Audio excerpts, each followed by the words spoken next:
Last class में हमने in equation का फर्स्ट पार्ट पढ़ा था, जिसमें हमने सीखा था इन इक्वेशन सॉल्व कैसे करते हैं। आज हम लोग सीखेंगे कि कोई भी इन इक्वेशन को 30 टू 40 सेकंड में कैसे सॉल्व करें, कैसे इसको वेरीफाई करें। तो इसके लिए हमें दो चीज़ें पता होनी चाहिए। एक तो ये सिस्टम, तुम्हें बार बार मैंने बोला है कि ये तुम्हें पता होना ही चाहिए। इस सिस्टम पर ध्यान रखें, ये पूरा तुम्हारे दिमाग में सेट हो जाना चाहिए। दूसरी बात जो हमें करना है, किसी भी क्वेश्चन को अब सब्जेक्टिव फॉर्मेट से नहीं देखना। कैसे करना है, से मान लो मैं एक एग्जांपल ले रहा हूँ, 6x minus 5 upon 4x plus 1 less than 0। Options दिए हैं,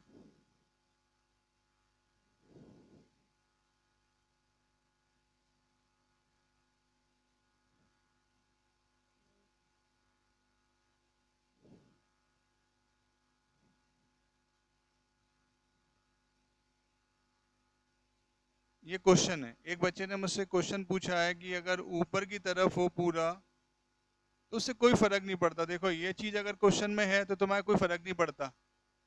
कोई भी दिक्कत जा रही है, वीडियो में क्वालिटी में भी प्रॉब्लम आ रही है, मुझे पता है, धीरे धीरे हम सुधार कर रहे हैं। और तुम लोगों को और कोई प्रॉब्लम आती है तो तुम लोग कमेंट पर जाके उसको कर देना। कमेंट जो मैं लगातार पढ़ता हूँ, और जो जो मुझे लगता है उससे मैं कोशिश कर रहा हूँ कि उसे रिजॉल्व कर पाऊँ जल्द से जल्द। तो तुम लोग देखो, ये क्वेश्चन उसने मुझसे पूछा है कि सब कुछ अगर न्यूमरेटर में हो, अंश में हो, तो क्या करेंगे। कितना भी फैक्टर्स हो उससे कोई फर्क नहीं पड़ता। हमें सिर्फ ये देखना है RHS 0 है, x की वैल्यू निकाली 1 और -2 आ गई, देन रियल नंबर लाइन पर लिया। अब तुम्हें पता है ये -2 आएगा, ये 1, पहला साइन प्लस माइनस प्लस। अब मुझे पता है ग्रेटर देन इक्वल टू 0 का मतलब क्या होता है, positive part. And the answer is -∞ to -2 union 1 to infinity. तो समझ में आ गया होगा, बता चुका हूँ सब। -∞ और +∞ ऑलवेज ओपन होता है। अब अगर मैं -2 और 1 की बात करूँ तो यहाँ पर देखो डिनोमिनेटर नहीं है, यानी हर नहीं है। और अगर हर नहीं है तो अंश के लिए, न्यूमरेटर के लिए ऑलवेज क्लोज्ड आता है। इसका मतलब यहाँ पर जो आंसर बनेगा वो ये बनेगा। समझ गए होगे। बात करें नेक्स्ट। अगर ये क्वेश्चन की बात करूं तो एक बात ध्यान रखें, इस टाइप के क्वेश्चन को सॉल्व करने से पहले सबसे पहले ऑप्शंस को घूरो, ध्यान से देखो। तुम जरा ध्यान से देखोगे तो यहाँ पर एक चीज दिख रही है कि less than greater than always open होता है, यानी उसके आंसर में कभी भी क्लोज्ड ब्रैकेट नहीं आता। तो अगर उसके आंसर में कभी भी क्लोज्ड ब्रैकेट नहीं आएगा तो ए गलत, बी गलत, डी गलत। कौन सा आंसर हुआ, सी। बात समझ गए होगे। किसी भी क्वेश्चन में अगर लेस देन दिया है या ग्रेटर देन दिया है तो उसमें कभी भी क्लोज्ड ब्रैकेट नहीं आ सकता, इतना दिमाग में सेट कर लो। तो ये सही हो गया। दूसरा देखें इसी तरीके से, अगर मैं एक क्वेश्चन और सॉल्व करूं, दूसरा 2x minus 3 upon 3x minus 7 greater than 0। Options दिए हैं -∞ to 3/2 union 7 upon 3 to infinity.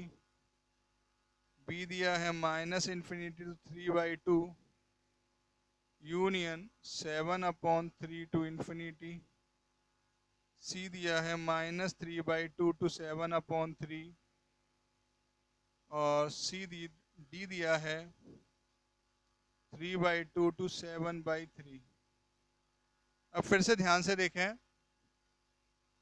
Greater than less than है, इसका मतलब क्लोज्ड ब्रैकेट नहीं आ सकता, इसका मतलब बी गलत और डी गलत। अब मेरे पास सिर्फ दो बचे। हम लोग अगर सिंगल करेक्ट आंसर की बात करें तो हमें 3 गलत करना होते हैं। ध्यान रखना, जो वेरिफिकेशन प्रोसेस होता है वो रिवर्स चलता है, उल्टा। यानी हम उसमें गलत ढूंढते हैं, सही का हमें पता नहीं होता। यानी अगर यहाँ पर मैं सिर्फ गलत ढूंढ रहा हूँ तो इसका मतलब मेरे पास 2 ऑप्शन तो वैसे ही गलत हो गए। अब मुझे सिर्फ एक और गलत करना है, कैंसिल करना है, मेरा काम हो जाएगा। क्योंकि चौथा सही है तब भी हमें मार्क्स मिलेंगे, और अब वो गलत है तब भी हमें मार्क्स मिलेंगे, बिकॉज बोनस मार्क्स उसी को मिलते हैं जो अटेम्प्ट करता है। तो यहाँ पर तब हमें बोनस जरूर मिलेगा। इन दैट केस मैं अगर इसको सॉल्व करूँ तो अब मुझे एक कैसे कैंसिल करना है समझो। एक नंबर सेलेक्ट करो जो एक में हो, एक में ना हो। एक नंबर सेलेक्ट करना है जो एक में हो एक में ना हो। अब तुम्हें नंबर्स के बारे में पता होना चाहिए। ये मुझे पता है 2 पॉइंट समथिंग है, इसका मतलब यहाँ कहीं 3 बैठा होगा बीच में। तो 3 यहाँ पर है लेकिन यहाँ पर 3 नहीं है, बिकॉज आगे की कहानी है ही नहीं इसमें। तो मैंने 3 को ले लिया, 2 into 3 minus 3 upon 3 into 3 minus 7, ये हो गया 3/2। बताओ 3/2 ग्रेटर देन 0 होता है या नहीं होता है? ऑलवेज बड़ा होगा। इसका मतलब 3 ने हमारे क्वेश्चन को, ओरिजिनल क्वेश्चन को सेटिस्फाई किया, यानी 3 को आंसर में होना चाहिए। तो 3 कहां पर नहीं है? यहां नहीं है। समझ गए? एक और देखें,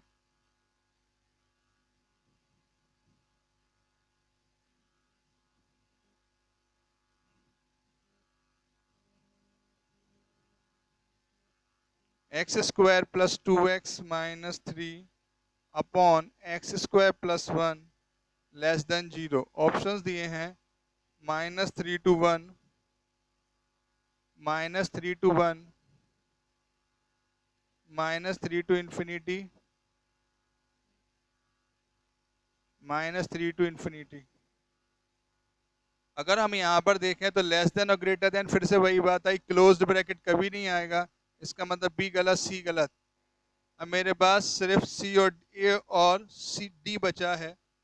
यहाँ पर तुम लोग देखो, ये क्वाड्रेटिक इक्वेशन है, सेकंड डिग्री, कितने भी डिग्री का हो कोई फर्क नहीं पड़ता। सेकंड क्यों, थर्ड फोर्थ फिफ्थ, कितनी भी डिग्री हो कोई फर्क नहीं पड़ेगा। वेरीफाई में कोई रूल नहीं है, सब कुछ देसी मेथड।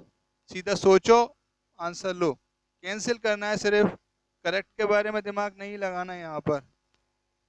यहाँ क्या होगा, लेकिन जो हम 3 कैंसिल करते हैं उसे दुनिया में कोई भी सही नहीं कर सकता। -3 से 1, -3 से इन्फिनिटी, एक नंबर सेलेक्ट किया जो एक में हो एक में ना हो। तो मैंने कहा यहाँ पर 1 नहीं है, लेकिन यहाँ 1 कहीं बैठा है बीच में। सही है, 1 को ले लो। 1 + 2 - 3 अपॉन 1 + 1। बताओ 0 लेस देन 0 होता है क्या? नहीं होता। 0 ना तो लेस देन 0 होता है ना ग्रेटर देन 0 होता है, यानी 0 ने, यानी 1 ने इसको सेटिस्फाई नहीं किया। और अगर सेटिस्फाई नहीं करे तो उसको आंसर में नहीं होना चाहिए। तो हम देखेंगे 1 कहाँ पर बैठा है। क्योंकि 1 ने सेटिस्फाई नहीं किया, ये 1 को आंसर में नहीं होना चाहिए, तो 1 यहाँ पर बैठा है, इसलिए ये आंसर गलत हो गया। हम लोग जितने भी नंबर्स ढूंढते हैं उनमें अगर एक भी नंबर ऐसा मिल जाए जो सेटिस्फाई ना करे तो समझ जाना वो आंसर पूरा गलत माना जाएगा। एक और देखें, कोई भी क्वेश्चन तुम वेरीफाई कर सकते हो इस मेथड से। ये एक ऐसा अप्रोच है जो हर जगह पर काम करेगी। -2 to 1 union 0 to 2, -2 to -1 union 0 to 2, -2 to -1 union 0 to 2, D दिया है -2 to 2। अब हम लोग क्या करेंगे, सिर्फ चेक करेंगे फिर से। अब चूंकि लेस देन इक्वल्स टू दिया है, इसका मतलब हम कोई भी ऑप्शन कैंसिल नहीं कर सकते, because less than equals to में क्लोज्ड भी आ सकता है और ओपन भी। तो हम कोई भी ऑप्शन कैंसिल नहीं कर सकते।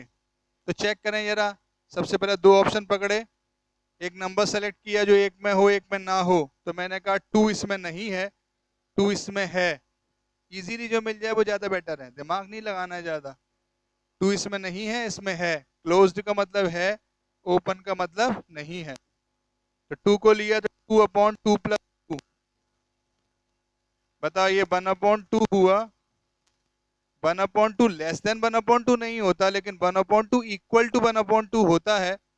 यानी 2 ने इसको सेटिस्फाई किया, और अगर 2 ने इसको सेटिस्फाई किया तो 2 को आंसर में होना चाहिए। तो 2 कहाँ नहीं है? ए में नहीं है, बाकी सब जगह 2 बैठा है। सही है, आगे बात करें। फिर से एक नंबर सेलेक्ट करें, बी और सी ले लो। फिर से एक नंबर सेलेक्ट करो जो एक में हो एक में ना हो। मैंने कहा -2 इसमें है, इसमें नहीं है। -2 को लेके देखें, इसमें है, इसमें नहीं है। तो ये बना -2 अपॉन -, लो गड़बड़ हो गई। डिनोमिनेटर कभी भी 0 नहीं होना चाहिए, हर किसी भी स्थिति में 0 नहीं हो सकता। तुम कहोगे इन्फिनिटी है, कुछ नहीं होता इन्फिनिटी। इन्फिनिटी एक सुविधा के लिए माना गया सिंबल है, इससे ज्यादा कुछ नहीं है। यानी यहाँ पर इसकी कोई वैल्यू नहीं है। इसका मतलब माइनस जहां पर भी डिनोमिनेटर 0 हो जाए वहीं रुक जाओ, आगे चेक करने की जरूरत नहीं है। इसका मतलब ये हुआ कि -2 ने इसको सेटिस्फाई नहीं किया, और अगर -2 ने इसको सेटिस्फाई नहीं किया तो -2 को आंसर में नहीं होना चाहिए। यानी -2 कहाँ बैठा है? बी में बैठा है, सी में, डी में बैठा है, सी में नहीं है। अब तुम कहोगे डी तो लिया ही नहीं था सर। लिया नहीं था, लेकिन हमने जो नंबर ढूंढा वो जहां जहां भी बैठा होगा वहां वहां गड़बड़ करेगा। तो हमने देखा बी में बैठा है और डी में बैठा है, दोनों ही गलत हो गए, तो हमारा आंसर बना सी। एक तुम लोगों को प्रैक्टिस के लिए दे देता हूं, बिकॉज अभी स्टार्टिंग के वीडियोस हैं, हम छोटे छोटे वीडियोस बनाएंगे जिससे तुम लोगों को काम हो जाए और तुम्हें पूरे कंसेप्ट क्लियर हो जाए, तुम्हारे सभी तरीके के क्वेश्चन सॉल्व हो जाए। मेरा अभी मोटिव इतना ही है कि तुम्हारे क्वेश्चन भी पूरे सॉल्व हो जाएं और ज़्यादा टाइम भी ना लगे। मिनिमम एफर्ट मैक्सिमम आउटपुट, यही हमारा मोटिव है।